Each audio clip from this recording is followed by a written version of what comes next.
राजा विराट और पांडवों की कहानी।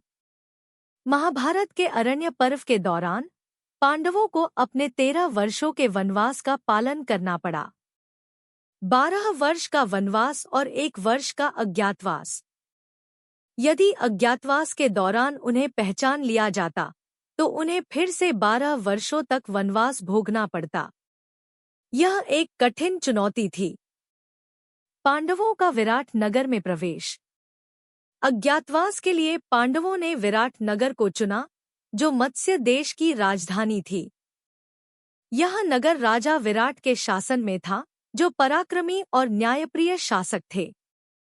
पांडवों ने अपनी पहचान छुपाने के लिए विभिन्न रूपों में राजा विराट की सेवा करने का निश्चय किया। युधिष्ठिर का कंक बनना। युधिष्ठिर ने खुद को कंक नामक ब्राह्मण के रूप में प्रस्तुत किया और राजा विराट के दरबार में सभापति बन गए। उनके ज्ञान और न्यायप्रियता ने राजा को बहुत प्रभावित किया। भीम का बलभद्र बनना। भीम ने रसोइये के रूप में काम करने का निर्णय लिया और अपना नाम वल्लभ रखा। उनकी ताकत और खाना बनाने की कला ने राजमहल के सभी लोगों को प्रभावित किया। अर्जुन का बृहन्नला बनना। अर्जुन ने खुद को एक नपुंसक के रूप में प्रस्तुत किया और अपना नाम बृहन्नला रखा। उन्होंने राजकुमारी उत्तरा को नृत्य और संगीत सिखाने का काम किया। नकुल का अश्वपाल बनना। नकुल ने घोड़ों की देखभाल का काम संभाला। वह एक कुशल अश्वपाल बन गए और घोड़ों की देखभाल में महारत हासिल की। सहदेव का गौपाल बनना। सहदेव ने राजा की गायों की देखभाल का जिम्मा लिया। उनकी निपुणता ने राजा विराट के प्रति उनकी उपयोगिता सिद्ध की। द्रौपदी का सैरंध्री बनना। द्रौपदी ने रानी सुदेशना की दासी सैरंध्री बनकर महल में प्रवेश किया। उन्होंने अपनी सौंदर्य और सेवा से रानी का विश्वास अर्जित किया। राजमहल में जीवन। पांडवों ने अपने अज्ञातवास का समय बुद्धिमानी और सावधानी से बिताया। वे अपने कार्यों में निपुण थे और अपनी पहचान को सफलतापूर्वक छुपाए रखा।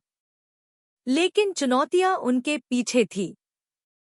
द्रौपदी के सौंदर्य पर कीचक की बुरी नजर पड़ गई। कीचक, जो राजा विराट का बहनोई था, ने द्रौपदी के साथ दुर्व्यवहार करने की कोशिश की।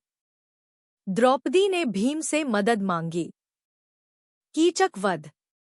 रात के समय भीम ने कीचक को एकांत में बुलाकर उसका वध कर दिया। इस घटना ने विराट नगर में खलबली मचा दी, लेकिन पांडवों की पहचान फिर भी गुप्त रही। कौरवों का आक्रमण। अज्ञातवास के अंतिम दिनों में कौरवों ने विराट नगर पर आक्रमण कर दिया। वे मत्स्य देश की गायों को लूटने आए थे। राजा विराट और उनका पुत्र उत्तर सेना लेकर कौरवों से लड़ने गए। राजकुमार उत्तर ने अर्जुन से सहायता मांगी। अर्जुन, जो बृहन्नला के रूप में थे, राजकुमार के सारथी बने। युद्ध के दौरान अर्जुन ने अपने गंधीव धनुष और दिव्यास्त्रों का उपयोग किया और अकेले ही कौरव सेना को पराजित कर दिया। पांडवों की पहचान प्रकट होना। इस विजय के बाद राजा विराट को पता चला कि उनके राज्य में पांडव छिपे हुए थे। उन्होंने पांडवों का आदरपूर्वक स्वागत किया और अपनी पुत्री उत्तरा का विवाह अर्जुन के पुत्र अभिमन्यु से करने का प्रस्ताव रखा। सार। राजा विराट और पांडवों की कहानी धैर्य, विवेक और साहस का प्रतीक है। यह दिखाती है कि विपरीत परिस्थितियों में भी कैसे बुद्धिमानी और धैर्य से संकटों का सामना किया जा सकता है। यह कहानी महाभारत की उस महिमा को दर्शाती है, जिसमें नैतिकता और कर्तव्य के पालन का महत्व सर्वोपरि है।